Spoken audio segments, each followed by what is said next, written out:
Doctor Baba Saheb Ambedkar open university.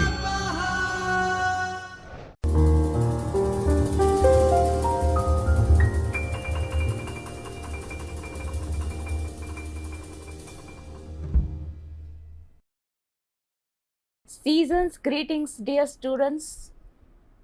અત્યારે હું જ્યારે વિડીયો લેક્ચર તમારા માટે રેકોર્ડ કરી રહી છું ત્યારે હોટેસ્ટ સમર છે, તો હેપી સમર.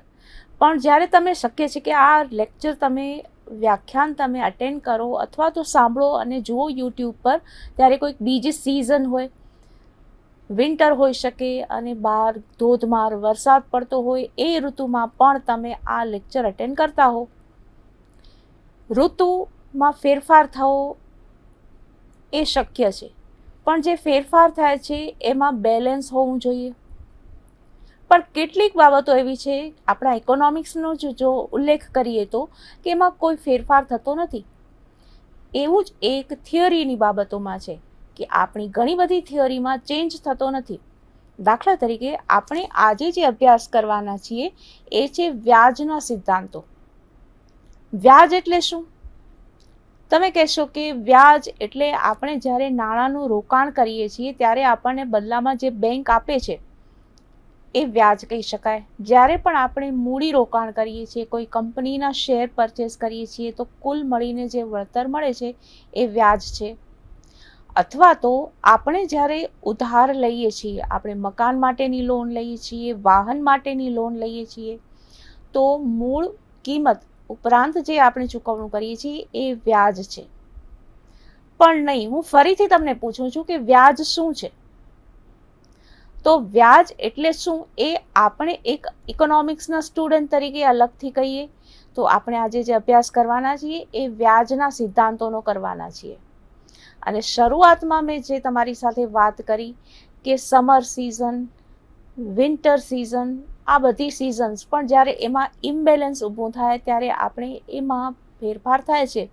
આજે હું તમને એક નાનું એવું ડુ ઇટ યોર સેલ્ફ માટે થોડી અલગ વાત કરીશ.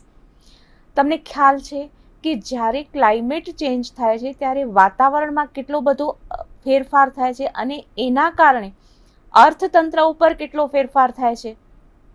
તે દેશની આયાત અને નિકાસ ઉપર ફેરફાર થાય છે, તે દેશની રોજગારી ઉપર ફેરફાર થાય છે. જો કેવી રીતે તમને કહી શકું, તમે એક વસ્તુ સર્ચ કરજો પનામા નહેર વિશે. પનામા નહેર કેટલા દેશોને વ્યાપારથી જોડે છે.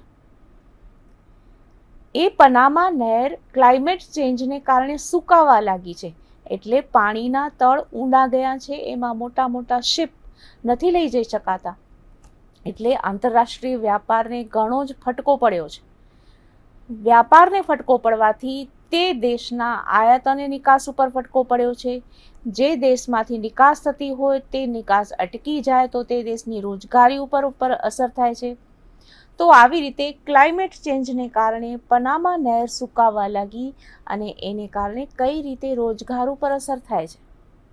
તમને થશે કે વરસાદ પડે કે ન પડે, અનિયમિત પડે, કે આપણે ધારો કે સમર સિઝનમાં ચાલો ને એસી નો ઉપયોગ કરી અને ઠંડક મેળવીએ, પણ કુલ મળીને જ્યારે અર્થતંત્ર ઉપર અસર થાય છે એ ઘણી જ અલગ હોય છે.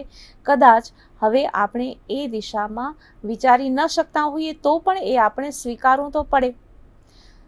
પણ આપણે જે વ્યાજની વાત કરવાના છીએ એ વ્યાજની વ્યાખ્યા, એનો સિદ્ધાંત, એ બધું આપણે સમાન જ રહેવાનું છે.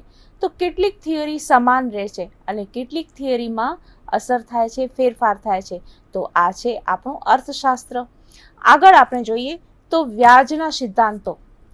તો પ્રશિષ્ટ અને નવપ્રશિષ્ટ અભિગમ વચ્ચેનો તફાવત, વ્યાજનો અર્થ, વ્યાખ્યાઓ, વ્યાજના દરના પ્રશિષ્ટ સિદ્ધાંતો, એ છે આપણી આજની રૂપરેખા. આપણી રૂપરેખા પ્રમાણે આપણે શું અભ્યાસ કરવાના છીએ? 3 મુદ્દાઓ છે. સ્વાભાવિક જ છે કે પ્રશિષ્ટ અને નવપ્રશિષ્ટ અભિગમ વચ્ચે ડિફરન્સ છે. તેમ છતાં વ્યાજના અર્થમાં કોઈ ભિન્નતા છે કે કેમ એ પણ આપણે જોઈએ. તો વ્યાજ દર અંગેના પ્રશિષ્ટ સિદ્ધાંતો શું છે એ આપણી આજની રૂપરેખા છે, એ પ્રમાણે આપણે જઈએ. હવે આ જે વસ્તુનો અભ્યાસ છે એ આપણે ઉદ્દેશો કયા કયા? તો આપણું આજના 3 ઉદ્દેશો સાથેનું આજનું કાર્ય રહેશે કે આ એકમનો અભ્યાસ કર્યા પછી તમે વ્યાજનો અર્થ સમજાવી શકો એટલી એબિલિટી તમારી ડેવલપ થઈ હોય, વ્યાજ અંગે પ્રશિષ્ટ અર્થશાસ્ત્રીઓની વિચારધારા અંગે તમે ચર્ચા કરી શકશો, એ યોગ્ય છે કે ફેરફારને લાયક છે, એ નવપ્રશિષ્ટ અર્થશાસ્ત્રીઓ સાથે ક્યાં જુદા પડે છે, વગેરે વગેરે. મોનેટરિસ્ટ અર્થશાસ્ત્રીઓની વિચારધારા શું છે, અને તે પછી તમે વ્યાજનો હેતુ નોંધી શકશો કે યસ આ હેતુથી વ્યાજ આપવામાં આવે છે અથવા તો વ્યાજ લેવામાં આવે છે. રાઈટ, આગળ જોઈએ તો સૌથી પહેલાં તો આપણે પ્રશિષ્ટ અને નવપ્રશિષ્ટ અભિગમ વચ્ચેનો ડિફરન્સ જોઈ લઈએ. તો પહેલાં તો 2 બાબતો અલગ થાય છે કે પૂર્ણ રોજગારી બાબતે પ્રશિષ્ટ અર્થશાસ્ત્રીઓનો અભિગમ એવો હતો કે અર્થતંત્રમાં પૂર્ણ રોજગારી પ્રવર્તમાન છે. પૂર્ણ રોજગારી પ્રવર્તમાન છે એટલે કે ઉત્પાદનના બધા જ સાધનોને કામે લગાડવામાં આવ્યા છે. કોઈ વ્યક્તિ ફરજિયાત રીતે કામ વિહોણી નથી. પણ જુઓ, આપણે કેટલી ચર્ચા કરી હતી નાની એવી કે ક્લાઇમેટ ચેન્જ, હવે ક્લાઇમેટ ચેન્જને કારણે સડનલી અમુક વ્યવસાયમાં અમુક ઉદ્યોગમાં બેરોજગારી હોઈ શકે. શિપ, આપણી પાસે ભરેલો માલ પડેલા શિપ છે પણ એ શિપ ઊભા છે, તો એનો મતલબ કે બેરોજગાર અત્યારે એનો ઉપયોગમાં નથી લેવાતા. એ જે વસ્તુનું ઉત્પાદન કર્યું છે જ્યાં સુધી માલ આગળ ન વધે, વેચાય નહીં, ત્યાં સુધી એ શ્રમિકો બેરોજગાર છે.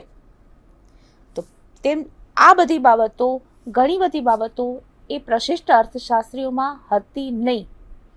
એટલા માટે એ લોકોની વિચારધારા હતી કે અર્થતંત્રમાં પૂર્ણ રોજગારી પ્રવર્તે છે. ઉપરાંત લાંબા ગાળા માટેનો આ સિદ્ધાંત હતો. સરકારના હસ્તક્ષેપ બાબતે જો આપણે વિચારીએ તો પ્રશિષ્ટ અર્થશાસ્ત્રીઓ સરકારના હસ્તક્ષેપની હાજરી જ નહોતા માનતા. મુક્ત અર્થતંત્ર હતું. પણ તે પછી ડેવલપ થયું કે સરકારના હસ્તક્ષેપ સાથે જ બેલેન્સિંગ થઈ શકે. આપણે એક વસ્તુ વિચારીએ, આપણે જો કે એક આડ વાત જ પેરેલલ એક વાત કરું છું, મૂળ આપણી ચર્ચા વ્યાજ ઉપર જ છે. આ વાત પેરેલલ છે કે કઈ રીતે અર્થતંત્ર અને અર્થશાસ્ત્ર એકબીજા સાથે જોડાયેલા છે. તો ધારો કે સરકાર ન હોય તો આપણે વન વિભાગ હોય નહીં, તો શું આ ક્લાઇમેટ ચેન્જ ઉપર કંટ્રોલ કરી શકાય? મુક્ત અર્થતંત્ર હોય તો ક્લાઇમેટ ચેન્જ ઉપર કંટ્રોલ કરી શકાય કે તેમાં સરકારના હસ્તક્ષેપની જરૂર છે? એ વિચારવાનો મુદ્દો છે. અત્યારે આપણે જોઈએ છીએ વ્યાજના સિદ્ધાંતો માટે તો સરકારનો હસ્તક્ષેપ હતો નહીં, એટલા માટે કે સરકાર વ્યાજના સિદ્ધાંતો નક્કી કરતી નથી અથવા તો વ્યાજ નક્કી કરતી નથી. સિદ્ધાંતો તો પછી થાય, એ એટલી મારી અહીંયા રજૂઆતમાં ફેર થઈ ગયો કે સરકાર વ્યાજ નક્કી નથી કરતી. એ મૂડીની માંગ અને પુરવઠા દ્વારા નક્કી થાય છે, ખુલ્લા બજારમાં નક્કી થાય છે. ત્રીજો મુદ્દો છે કે નાણાંની માંગ અને પુરવઠાની સક્રિય અસર બાબતે. જો અર્થશાસ્ત્રમાં સરકારનો હસ્તક્ષેપ ન હોય તો નાણાંની માંગ અને પુરવઠાના સક્રિય અસરને કારણે મુક્ત અર્થતંત્રમાં વ્યાજ નક્કી થાય. અચ્છા, હવે જુઓ, ચોથો મુદ્દો છે ... ડુ ઇટ યોરસેલ્ફ, એટલે કે આ 3 બાબતો ઉપરાંત પ્રશિષ્ટ અર્થશાસ્ત્ર નવપ્રશિષ્ટ અર્થશાસ્ત્ર સાથે કઈ રીતે અલગ પડે છે? વિચારો, તમે જોઈ શકશો. સમયનો ગાળો લાંબો ટૂંકો હોઈ શકે. તમે વિચારો કે પ્રશિષ્ટ અને નવપ્રશિષ્ટ ક્યાં અલગ પડે છે. એના કારણે આપણે જે રીતે વ્યાજના સિદ્ધાંતોનો અભ્યાસ કરીએ છીએ તેવી રીતે તમને બીજા બધા સિદ્ધાંતો વિશે પણ અભ્યાસ કરતી વખતે બેકગ્રાઉન્ડમાં શું હોય એ તરત જ ખ્યાલ આવી જશે. આગળ જોઈએ. હવે જુઓ, વ્યાજ એટલે શું? તો તમારા પાઠ્યપુસ્તકમાં આપેલું છે એ જ ભાગ અહીંયા મેં બતાવેલો છે કે અર્થશાસ્ત્રીઓએ વ્યાજની શું શું વ્યાખ્યા આપેલી છે. માર્શલ કહે છે કે મૂડીપતિ દ્વારા મૂડી લેનાર વ્યક્તિ પાસે નિશ્ચિત સમય માટે મૂડીનો ઉપયોગ કરવા બદલ જે વળતર ચૂકવવામાં આવે છે તેને વ્યાજ કહે છે. મૂડીપતિ દ્વારા મૂડી લેનાર વ્યક્તિ પાસેથી મૂડીનું વ્યાજ જે વસૂલ કરવામાં આવે છે, અહીંયા વાક્ય રચનામાં ડિફરન્સ છે, તમે ખાસ ધ્યાન રાખજો. કારણ કે મૂડીપતિ વ્યાજ વસૂલ કરે, સ્વીકારે. મૂડીપતિ દ્વારા ચૂકવવામાં નથી આવતું, મૂડીપતિ દ્વારા વ્યાજ સ્વીકારવામાં આવે છે. અને મૂડી લેનાર વ્યક્તિ વ્યાજ ચૂકવે છે. તો જે ચૂકવે છે, કારણ કે નિશ્ચિત સમય માટે મૂડી લેનાર વ્યક્તિ એનો ઉપયોગ કરે છે. બીજાની મૂડીનો ઉપયોગ કરવા માટે જે ચૂકવીએ છીએ તે છે વ્યાજ.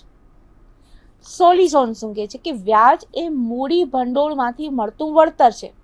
જેએસ મિલ શું કહે છે તો વ્યાજ એ ત્યાગ માટેનું મહેનતાણું છે.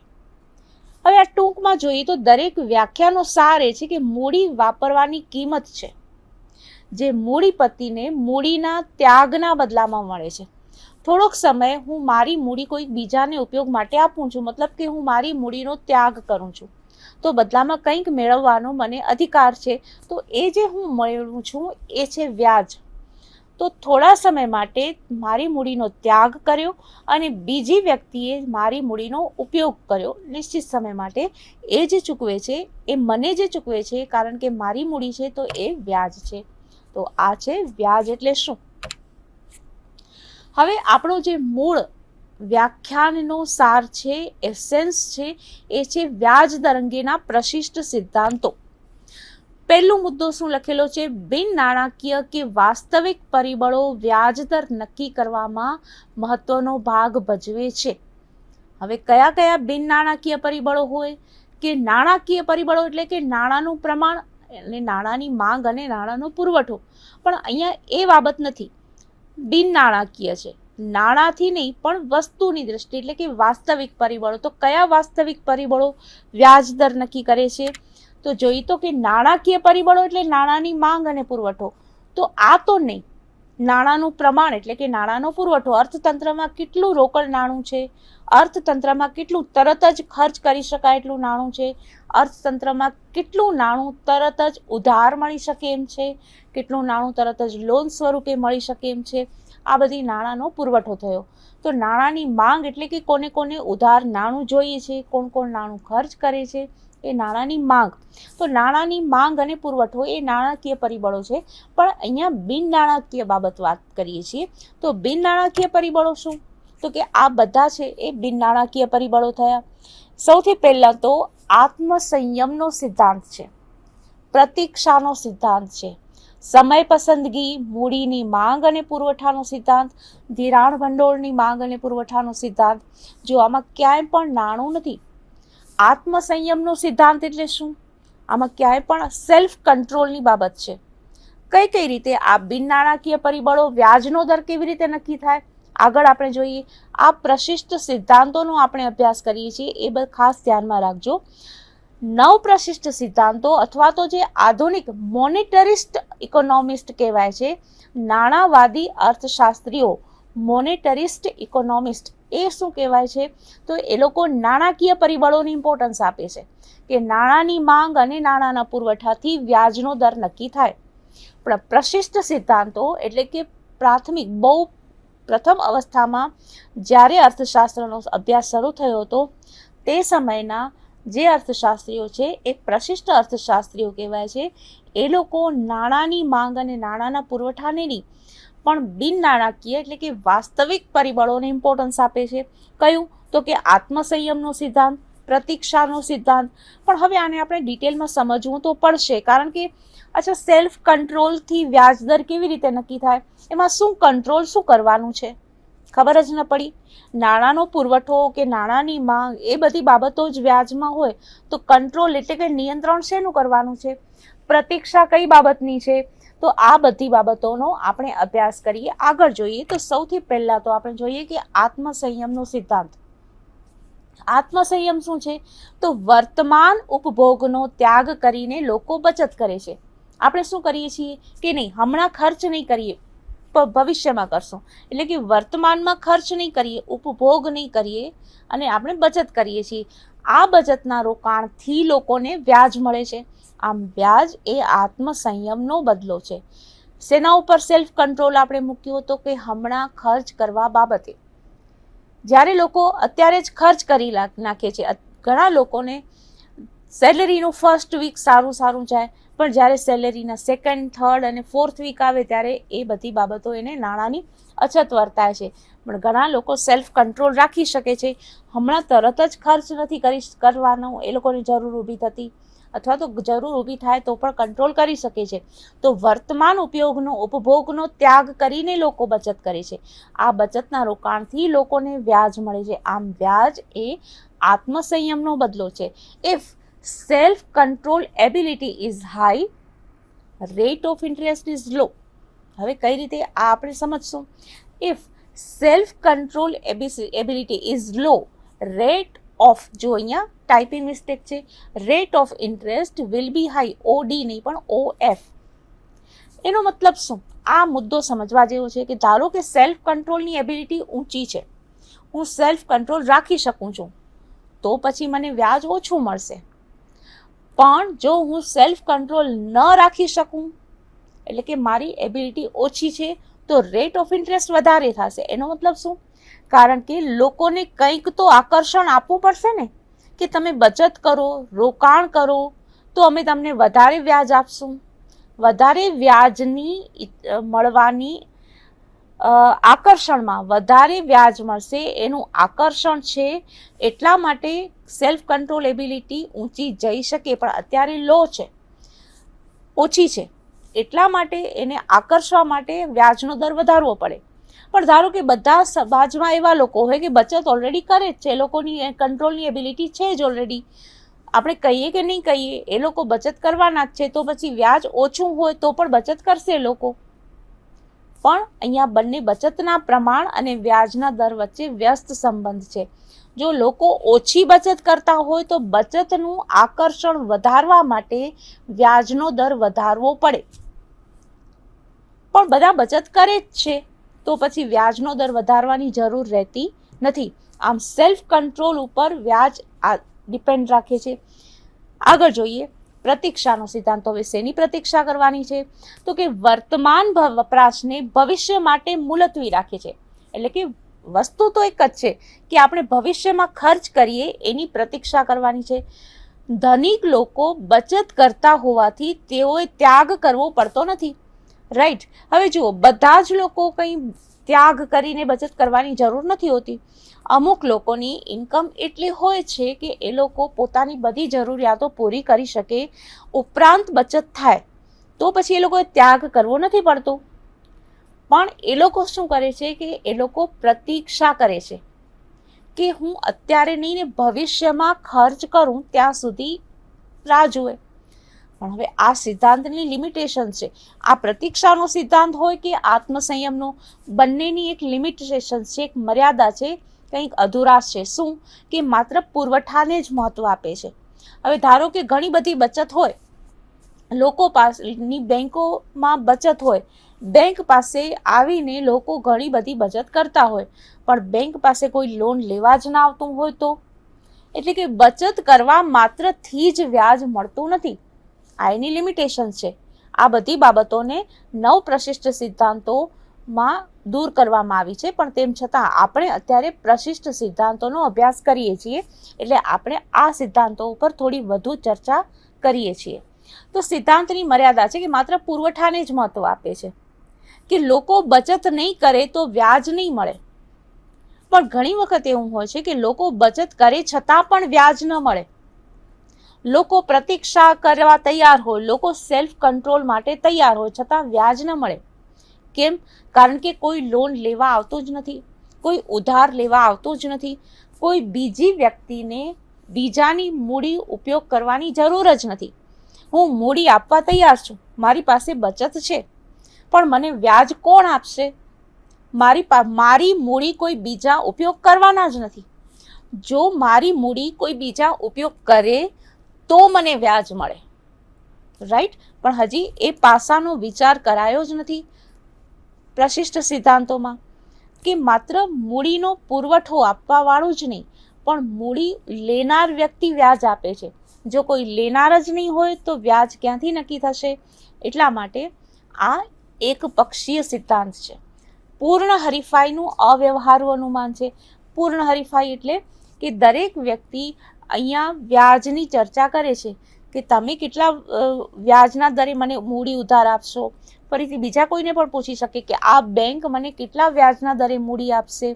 તો ગમે તે દૃષ્ટિએ જે વ્યક્તિને ઓછા વ્યાજે મૂડી મળે ત્યાંથી લોન લે. ઊંધું, જે વ્યક્તિને વધારે વ્યાજ આપવાની તૈયારી હોય એ વ્યક્તિને લોન મળે. તો પૂર્ણ હરીફાઈ છે, એટલે જરૂરી નથી કે એક જ વ્યક્તિ પાસેથી લોન લેવી પડે, અથવા તો એક જ વ્યક્તિ અથવા તો બહુ ઓછા વ્યક્તિ લોન લેવા તૈયાર હોય. ઘણા બધા લોકો હોય જે લોન આપવા તૈયાર હોય, ઘણા બધા લોકો હોય જે લોન લેવા તૈયાર હોય. તો એ પૂર્ણ હરીફાઈ છે. બધા વચ્ચે લોન લેનાર વ્યક્તિ વચ્ચે હરીફાઈ છે, લોન આપનાર વ્યક્તિ વચ્ચે હરીફાઈ છે, એમ પૂર્ણ હરીફાઈ છે. વધારે વ્યાજ મળે ત્યાં હું મારી મૂડી આપીશ. મારે જરૂરી નથી કે એક જ વ્યક્તિને મૂડી આપવાની. તો વધારે વ્યાજ મળે ત્યાં હું મૂડી આપીશ, પણ સામે વ્યક્તિ ઓછા વ્યાજે મારી મૂડી લેશે. તો આ સિદ્ધાંતની લિમિટેશન છે કે પૂર્ણ હરીફાઈ બજારમાં એટલે કે અર્થતંત્રમાં પ્રવર્તમાન છે. ચાલો આ ત્રીજો સિદ્ધાંત શું છે એ જોઈએ. હવે આ બધી ચર્ચાઓ આપણે કરી, એના સાથે અમુક અર્થશાસ્ત્રીઓના નામ આપણે ચોક્કસ ઉલ્લેખ કરવો જોઈએ. તો બોવર્ક, લોકો ભવિષ્યને ઓછું મહત્વ આપે છે. આપણે જે મર્યાદાઓ ચર્ચા કરી કે ભવિષ્યમાં ઉપભોગ કરવાનો, વર્તમાનમાં ત્યાગ કરવાનો, પણ આ અર્થશાસ્ત્રીઓ છે એ કહે છે કે એકચ્યુઅલી લોકો ભવિષ્યને ઓછું મહત્વ આપે છે. આપણે ભવિષ્યમાં કેટલું ખર્ચ કરીએ એ ખાસ અત્યારે કોઈ ચર્ચા કરતા નથી. આધુનિક સમયમાં આપણે એ રીતે બચત કરીએ છીએ ખરા, પણ એનો મતલબ એ નથી કે આપણે વર્તમાનમાં કોઈ ઉપભોગ જ ન કરીએ, એવું કન્ઝમ્પશન ન કરીએ, એવી કોઈ પરિસ્થિતિ હોતી નથી. એટલે કે લોકો ભવિષ્યને ઓછું મહત્વ આપે છે. ઇર્વિંગ ફિશર શું કહે છે કે સમયની પસંદગી મહત્વનું તત્વ છે. અમુક લોકો વર્તમાનમાં ઉપભોગ કરે, અમુક લોકો ભવિષ્ય માટે બચત કરે. તો સમયની જે પસંદગી છે મહત્વનું તત્વ એ છે. પ્રતીક્ષા નહીં, ત્યાગ નહીં, પણ કયા સમયની પસંદગી કરો છો. વર્તમાનમાં ઉપભોગ કરવો છે કે ભવિષ્યમાં? તો ઇર્વિંગ ફિશર કહે છે કે સમયની પસંદગી મહત્વનું તત્વ છે. ભવિષ્યની સરખામણીમાં વર્તમાન સંતોષ વધુ મહત્વનો છે. અમુક લોકો એવા હોય કે નહીં, અત્યારે આપણે ગમે તે બચત કરી લેશું, કરકસર કરી લેશું, પણ ભવિષ્યમાં આપણી પાસે નાણું અથવા તો પૈસા અથવા તો બચત હોવી જોઈએ. બંને વિચારધારા હોઈ શકે.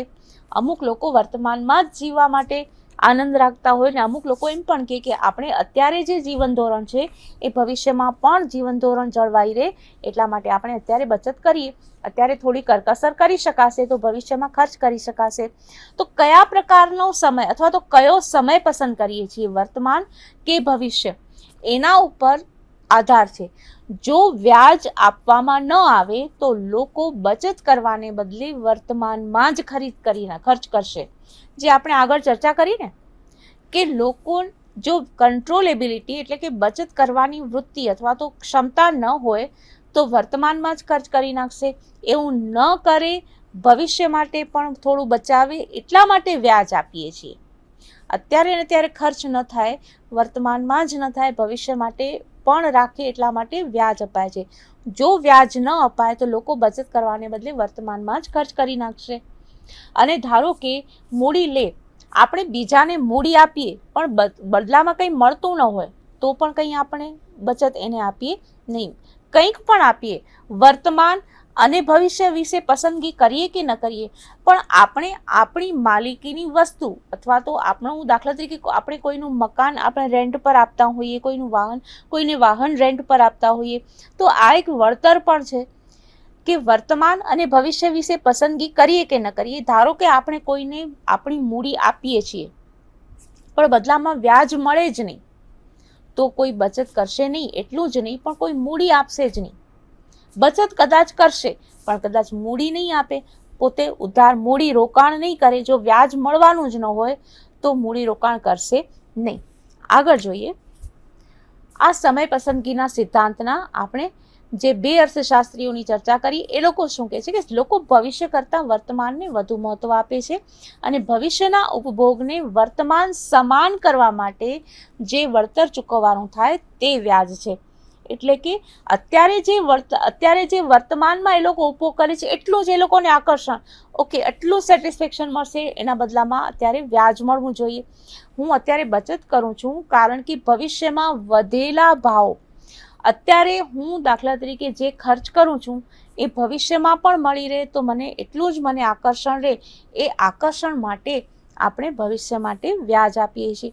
તો વર્તમાન અને ભવિષ્ય એમ બે સમયગાળા વચ્ચે પસંદગી છે એ વ્યાજ નક્કી કરે છે, રાઈટ. તો આ છે આપણો સમય પસંદગીનો સિદ્ધાંત. આગળ જોઈએ તો મૂડીની માંગ અને પુરવઠાનો સિદ્ધાંત. આપણે ચર્ચા કરી કે મારી પાસે મૂડીનો પુરવઠો છે, મારી પાસે બચતનો પુરવઠો છે, પણ કોઈ મારી પાસે બચત માંગવા નથી આવતું, તો મને વ્યાજ મળે કે કેમ? તો ડેવિડ રિકાર્ડો, માર્શલ, નાઇટ, પીગુ, ટોસિંગ, આ બધા જે અર્થશાસ્ત્રીઓ છે એ છે મૂડીની માંગ અને પુરવઠાનો સિદ્ધાંત રજૂ કરતા.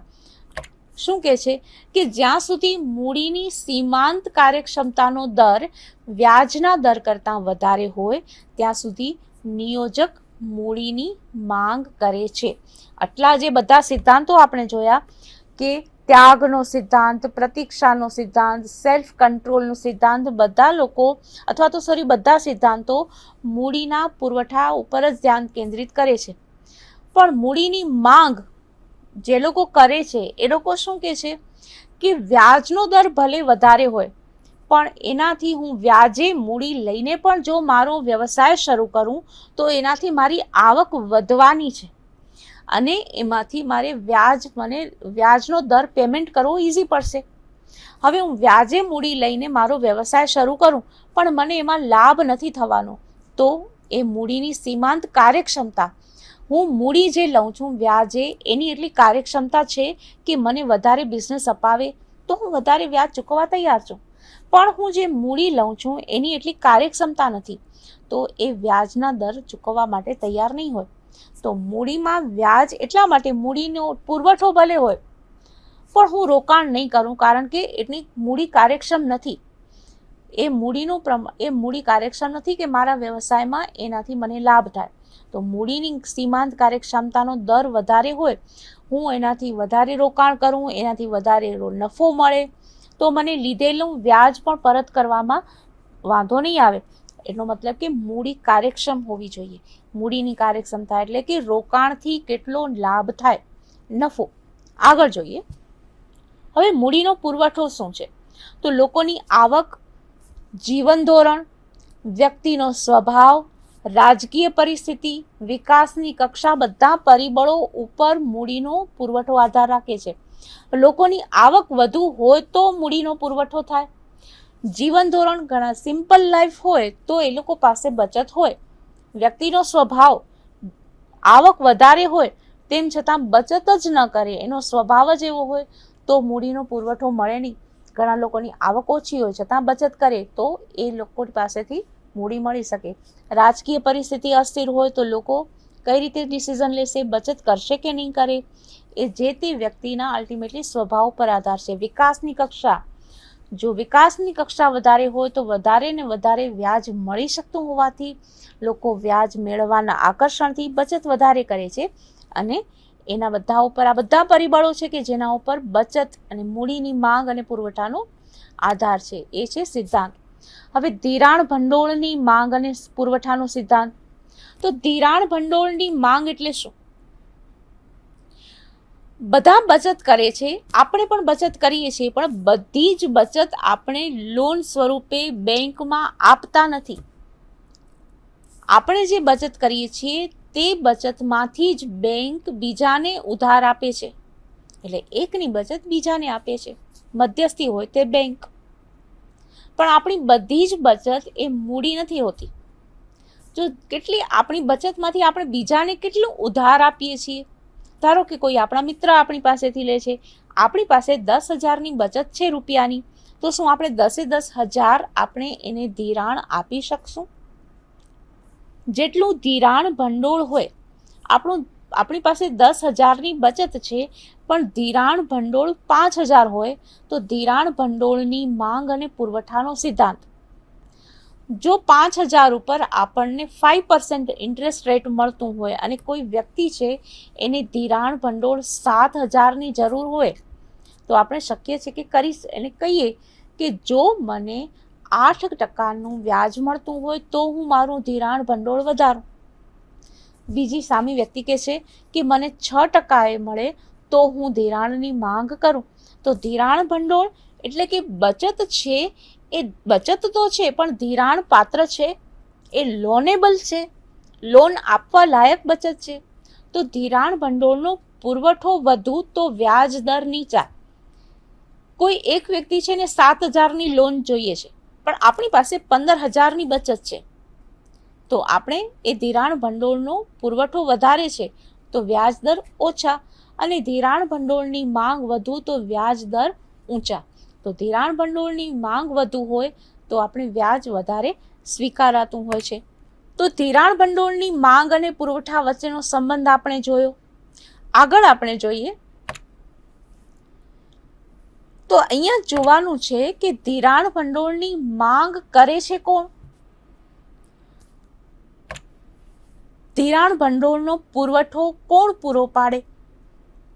ધિરાણ ભંડોળ એટલે કે લોન અથવા તો બચતનું પ્રમાણ કોણ માંગે છે કે બજારમાં બચત બધા કરે તો મને લાભ થાય? હું કોણ હોઉં? તમે બચત કરો, બધા લોકો બચત કરે તો મને લાભ થાય, તો એવું હું ઈચ્છું છું, હું ડિમાન્ડ કરું છું કે બીજા બચત કરે, તો હું કોણ હોઉં? હું એક રોકાણ કરનાર હોઉં, હું ઇન્ડસ્ટ્રીયાલિસ્ટ હોઉં, અથવા તો હું ગવર્મેન્ટ સરકાર હોઉં, તો મને ઘણા બધા બ્રિજ બનાવવા હોય, સારા રસ્તા બનાવવા હોય, એરપોર્ટ બનાવવા હોય, પીવાના પાણીની સુવિધા કરવી હોય, તો મને બધાની બચતની જરૂર પડે, હું એ બચત માંગું છું, તો હું ધિરાણ ભંડોળની માંગ કરું છું. હવે ધિરાણ ભંડોળનો પુરવઠો કોણ પૂરો પાડે છે? પ્રજા પૂરો પાડે છે. બચત કરનારું મૂળ તત્વ છે, એ વ્યક્તિ, મૂળ જે સ્ત્રોત છે એ વ્યક્તિ છે.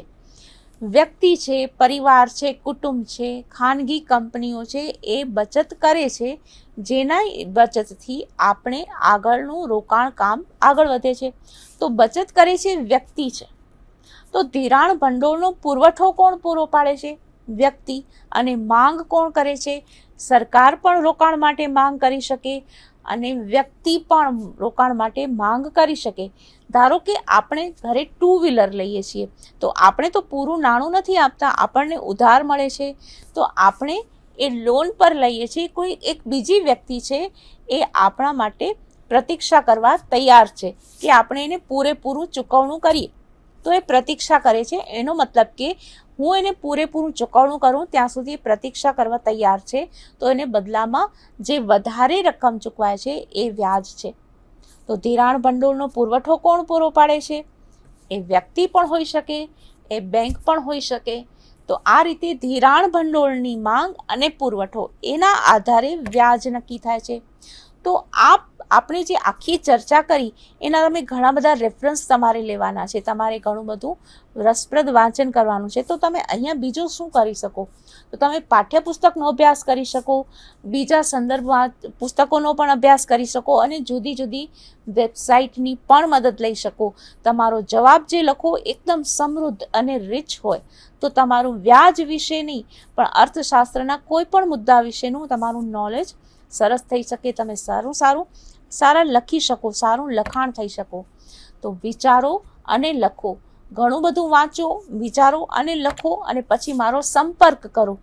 કઈ રીતે કરી શકશો? તો મારું ઈમેલ આઈડી છે kruti.chhaya@baou.edu.in. ની જગ્યા ક્યાંય પણ ચેન્જ ન થવી જોઈએ, નહીં તો મને તમારો મેલ મળી શકશે નહીં. પણ જો ઇઝી તમને ઈમેલ આઈડી જોઈ તો ઇટ ઇઝ economics@baou.edu.in. તો અહીંયા ડોટ છે પણ થોડા ઓછા છે, તો તમે મને ઈમેલ કરો અને હું તમારા જવાબની રાહ જોઉં છું. તો અભ્યાસ માટે તમારો સમય ઘણો જ આનંદદાયક અને સમૃદ્ધ જ્ઞાનવાળો રહે તેવી શુભેચ્છા. ફરીથી મળીએ.